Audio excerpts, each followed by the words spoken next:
Hello, James Ransom here, Ransom House, Compass, whatever. I just wanted to do a quick video because I want to just put something in perspective for people. I have a lot of buyers that kind of push back a little bit on pricing, but in order to get a house in this market, you have to not only put your best foot forward, you have to do something that's going to make you a little bit uncomfortable. And it's easy to look at a price and go, "Oh my God, I'm paying 1.2 million. This house is clearly only worth 1.1 million." But what doesn't get factored in often, because people can't exactly see how much it's going to cost them, are interest rates, which is a big freaking deal. So I just ran a quick scenario. Most of the buyers I've been working with right now are in the $1 million to $1.5 million price range. I went conservative. Let's just do $1 million. It's easy to work with the numbers.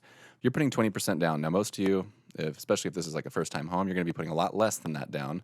Or maybe you're super awesome and you're really frugal and you've saved up 300 grand. Anyway, we're going to do 20% because that's the standard lowest percentage you can put down to go conventional without mortgage insurance. It's conventional. Now, if you want to go FHA, there's other options. Talk to me. It's another podcast thing. Just to be simple, you buy a house at $1 million. You put 20% down, you're getting an $800,000 loan. Simple enough. Now, I just want to show you what the difference is from a 3% interest rate to a 4%. And since December, we've actually fluctuated almost about a full point. And as you may have noticed in my post earlier, the feds are going to plan on, kicking things up another quarter point at some point in March. Like, this is going to happen. I know we probably had the same conversation about 2-3 years ago, and interest rates were at 3.5, threatening to go to 4.5. But then I think it's important to point out that our deficit has also doubled since then. So I hope they've learned. I mean, they're politicians, so probably not. But let's just think it's more likely that the rates are going to continue to go up this time. So if you put 20% down and you were getting $800,000 loan and you were at 3%, your payment with just principal and interest, I'm going to exclude any kind of homeowner's insurance, taxes, whatever, get rid of that. Principal, interest, $3,373.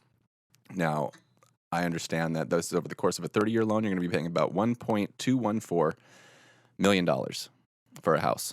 That same payment is going to be $3,800. Now, I know it's only about a $500 difference, but the total cost that you end up paying over the course of a 30-year loan is $1.374 million. So we're looking at about a $160,000 difference. And you're like, well, it's 30 years. We're not going to keep it that long. You might, and you're probably not going to refinance because rates aren't going to go back down. So there'd be really no point for you to do that. And I'd also like to point out, and you can talk with your lender who can actually show you an amortization chart.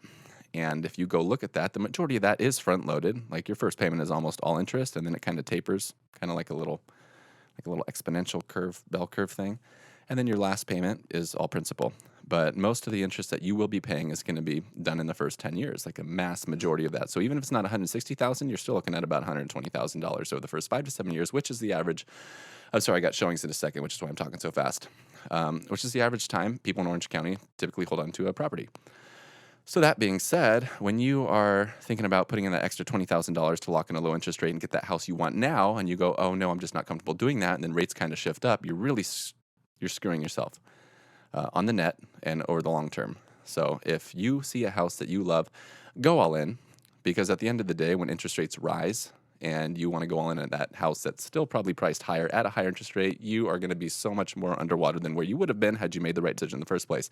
I am here to tell you, stop being scared. This is an investment. It's a long-term investment. This is not a stock market. You're not trying to throw money in. It's not crypto. This is something that you're in coastal Orange County. There's nowhere else to build.